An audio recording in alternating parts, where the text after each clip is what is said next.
Technology is great. It's lots of fun, very helpful, makes a lot of things easy.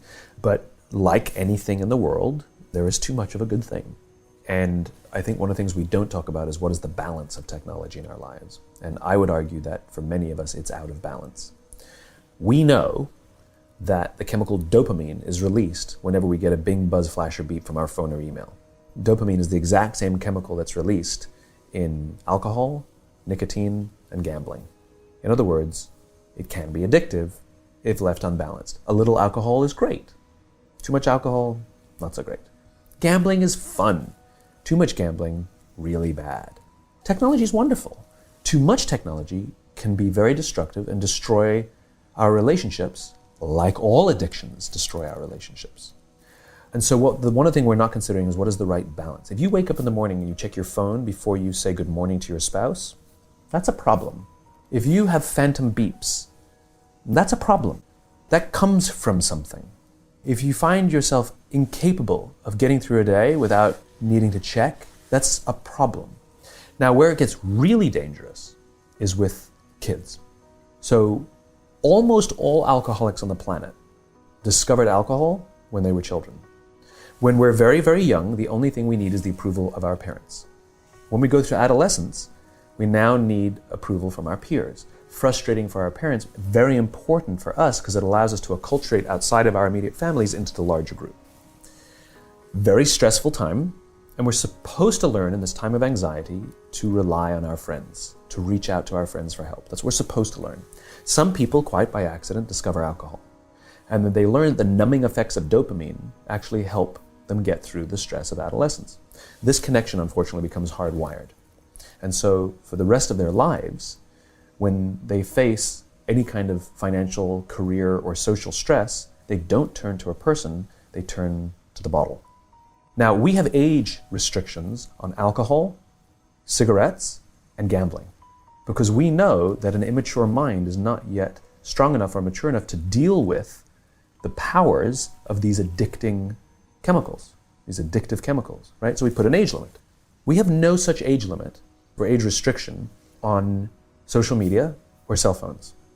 So ostensibly what we've done is we've thrown open the liquor cabinet and we've said to our adolescents, hey, I know this whole adolescent thing is really stressful, so here's the vodka, take as much as you need. That's basically what we've done. And so what we have is an entire generation that's growing up addicted. And like all addicts, they haven't learned the skill set of when they suffer stress to turn to a person. What they do is they turn to the device.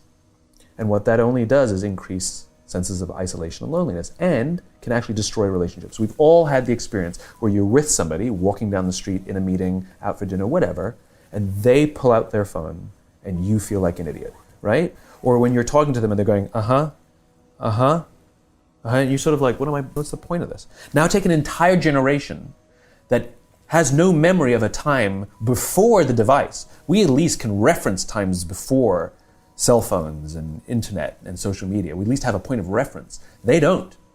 So this is their normal. That's how they feel. So you have an entire generation growing up with addiction and an increased sense of loneliness and isolation. We're already seeing the results. We're seeing increased rates of suicide amongst this generation. We're seeing increased rates of accidental deaths due to overdoses amongst this generation. We're seeing increased numbers of mass homicides, largely performed by this generation. School shootings, over 70% perpetrated by kids born after the year 1984. Schools, universities are now dealing with numbers they've never dealt with before of kids requesting leaves of absence due to depression. We're seeing the effects of loneliness and isolation. We're seeing it, and yet we're not reacting to it. We're not doing anything about it. And parents are a lot to blame for this.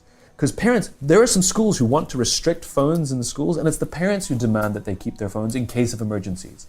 When was the last time the cell phone was used for an emergency? What time are you coming home? What time should we pick you up?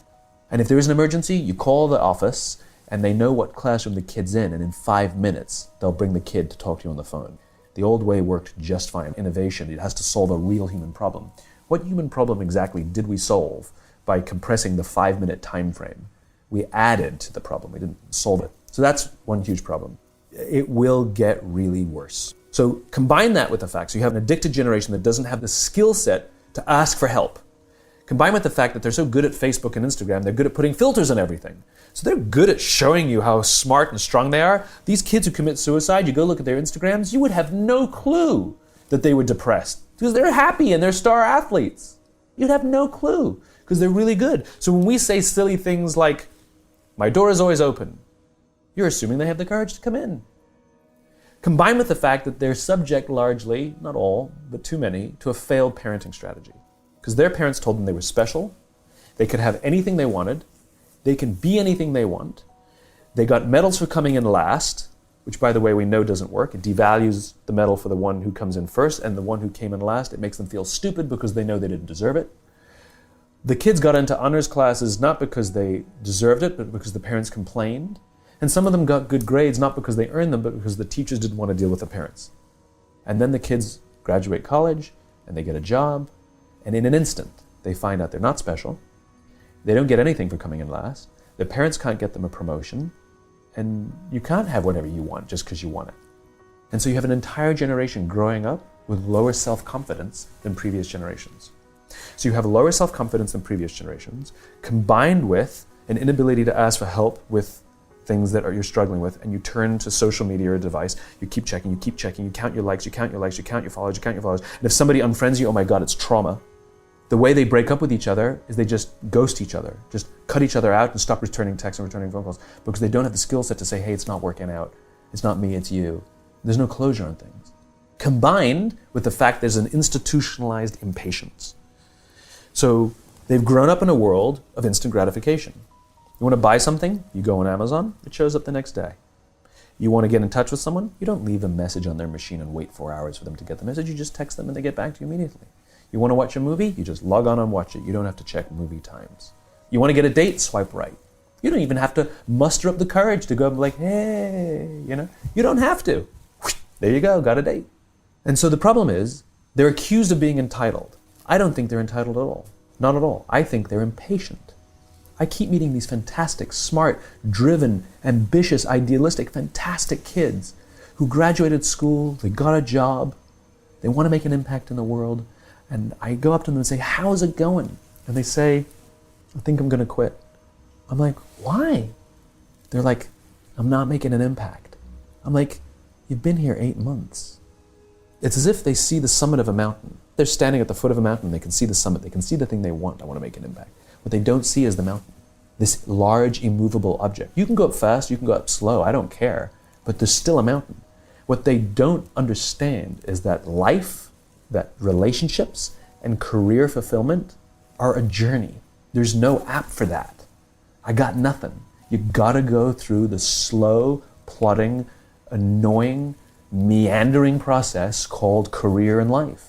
It's impatience. And because they don't have the skill set to ask for help, and because they feel lonely, it compounds and compounds. So then we dump them in office environments that are built on theories from the 80s and 90s that prioritizes a number before a person, and no one really cares about their confidence and their personal growth. They're just numbers on a spreadsheet. And so they enter work cultures that don't help them. And the problem is they're entering the workforce at a deficit. I hear from kids. They tell me that they struggle to form deep, meaningful relationships, and the companies don't care. And so it's destructive to them as individuals, but ultimately it'll hurt the companies because more and more millennials are entering the workforce.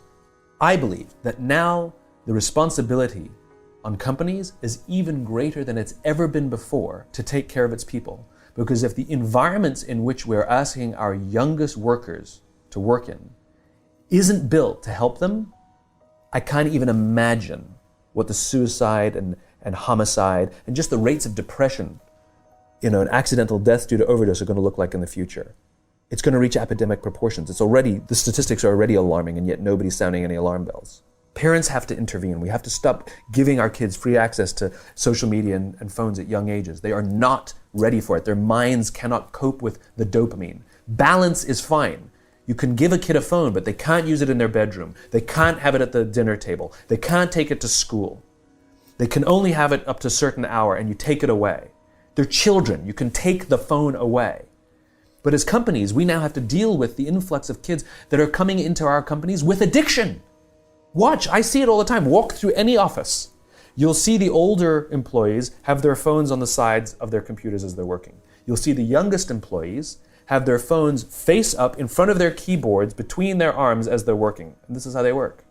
The science is alarming.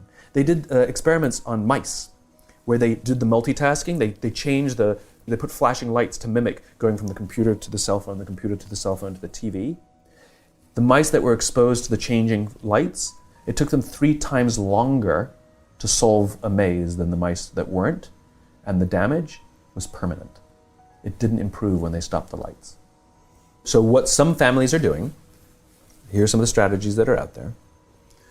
Some families are changing the password on the Wi-Fi every single day. And so until the kid finishes their homework or completes their chores or whatever it is, they don't get the password. Some of the families change the password so that the kids can only use the Wi-Fi for a couple of hours. So they just turn it off. That's one strategy I've seen. Another strategy is with their 11, 12, 13-year-olds, they're having them sign contracts. In return for getting the smartphone, you have to agree to a contract. And the contract says things like, you may not use the cell phone in your bedroom. You may not use the cell phone after 8:30 at night. You may not have it at the dinner table. You may not X, Y, and Z, right? And prescriptions are in the contract, which is if you violate any of these terms, you will lose the phone for a week. And the kid signs the contract. If we're supposed to be setting an example, then we have to get over our own addictions too. So for example, for us, one of the things I started doing, I started charging my phone in the living room. I no longer charge my phone by my bed. And people say to me, well, I use my phone as my alarm clock. So buy an alarm clock. They cost £10, right? When you wake up in the morning, you say good morning to your spouse because your phone's not there. If you wake up in the middle of the night, you fall back to sleep instead of checking the phone. It has miracle applications. When my girlfriend and I go out for dinner, we bring one phone because we only need one phone in case we want to call an Uber or we want to, whatever it is, we get lost, or we bring one. And if we want to take pictures of our food or each other, okay, one of us will take pictures and send them to the other person. And if we go out with our friends and we sort of all leave from one apartment, we leave our phones at the apartment. We actually don't even bring them because who are we calling? We're with our friends. So like an alcoholic, you remove the alcohol from the house because you can't trust your willpower. It's just not strong enough. It's addiction. And so by removing the alcohol, you remove the temptation. By not bringing our phones out for dinner, what ends up happening is we relax. By not bringing it, the anxiety actually goes away. You actually relax. Yes, for the 3 times you're like, oh, I wish I could look that up right now. That movie, remember that movie that we saw? Remember what it was? I don't have the instant gratification. I can just look it up really quickly. Yes, it will happen. It'll be annoying. I know, it sucks those 5 times, but the benefits are so much more worth it.